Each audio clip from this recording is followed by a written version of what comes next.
This week, the most epic thing in Vanguard history happened when Takuto walked in the room and started saying all that disgusting evil shit about how Koren is just a toy to him. Misaki picked up a stapler and hurled it at his head and dragged Koren out and never looked back. Okay, that didn't happen, but let's be real here, that is what should happen. Like, seriously, the guy is a little kid. Pick something up and hurl it at his head. Like, that is really the solution to this whole show. Let's be real here. That is. So this week, we got kind of a lot of setup for stuff. And the problem with setup and this show is, it's hard to tell the trajectory of everything. So I really don't overly know if I should let myself get excited for setting up these bigger concepts. The first and foremost being that opening scene between Misaki and Takuto. I joked before, but there genuinely is a lot of good stuff in that scene.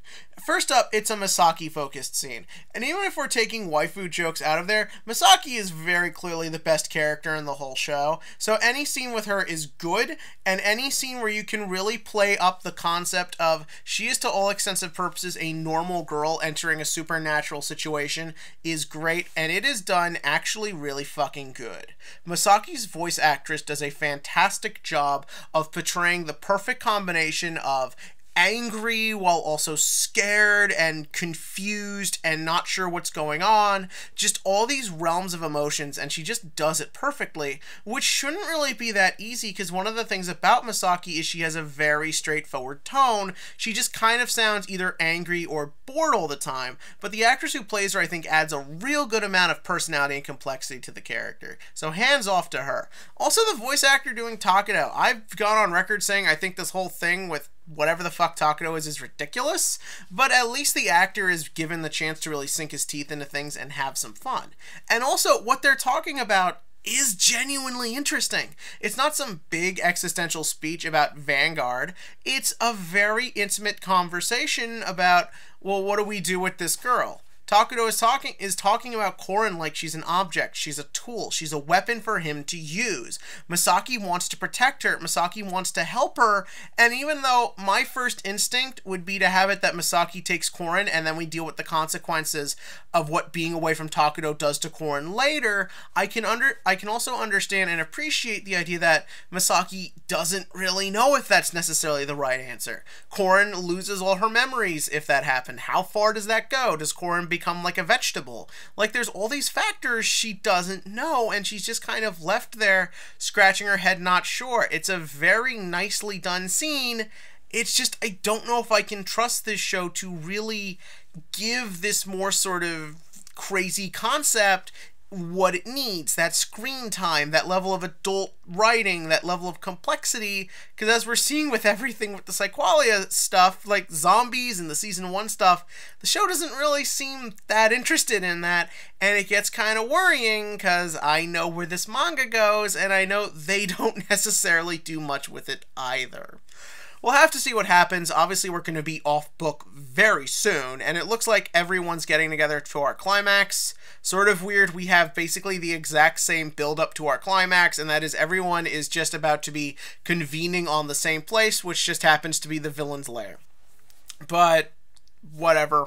Then we get our next scene, and that is Ichi waking up from his coma, or whatever you want to call it, and we have the introduction of my newest character on this channel, and that is edgy Psyqualia zombie Ichi. Now for you all, a replication of basically what that scene where he gets up actually looks and feels like. Me, look at me, I'm Ichi, I'm a like big triangle on my forehead. Get out of my way, everybody, I'm gonna go do evil stuff. I'm 5 feet tall, I can do whatever. Thank you all. The thing is that why doesn't Naoki just knock Ichi out again, or tie him to a chair, or any number of things a guy who is 1.5 feet taller than the person next to him can do? Don't let him leave the room. Ichi can't hurt you. Like, you know that everything is going to shit. Don't let him leave. But it's like, it's just to get everyone in the same spot, and it's just kind of like, they're even like, let's follow him. Yeah, let's follow him knee deep into enemy territory. That seems like a good idea. Then we have Rekha versus Ren, which, considering the fact that Neonectar was the top force deck until about like until like this past set, I feel like Neonectar should get more of the focus than they do. Like, it's a powerful deck. I personally can't stand playing the deck. Like, keeping a lot of hand by just pinging you to death. Can't stand it.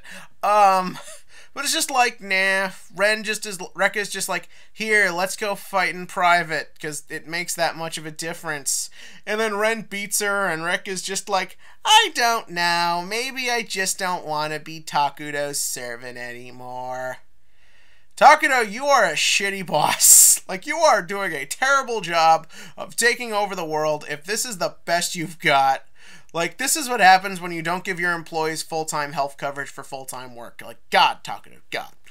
So then finally we have Kai versus Ibuki.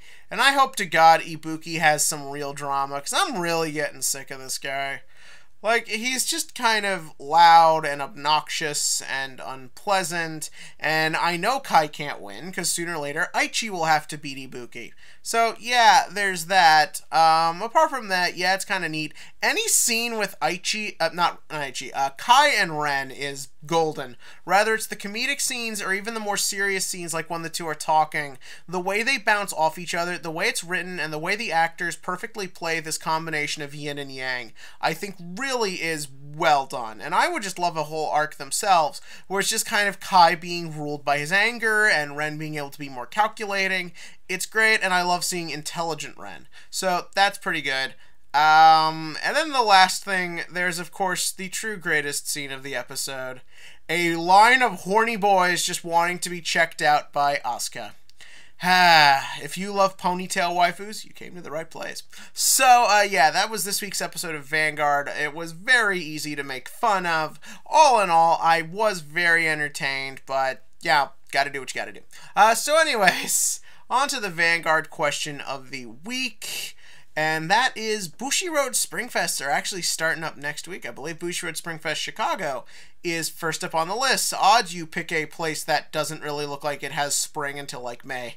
But whatever, what do you think will be in the top teams? Personally, I'm assuming one of the top decks will be Gold Paladin. And now I'm a little biased because I'm a Gold Paladin player, but I think in all due reality, you always need a Saki deck on a team, and there is no deck more Saki at the moment than my boys, the Gold Paladins. So tell me about all that below, and unfortunately, no video next week for Vanguard, because I will be attending Yu-Gi-Oh! Champion Series Atlanta. And by the time I get back, I just feel like it'll be too late in the week. Like I don't get back till Monday night, so I couldn't get it out till Tuesday. And I just feel like at that point, it's old news, and I'd rather just move on to other content. But that's just me. If you have any disagreement, tell me below. I'm always interested to hear what people actually think. And as always, click to like, click to subscribe. And to all you Neonectar players, I apologize, your deck will never get its due.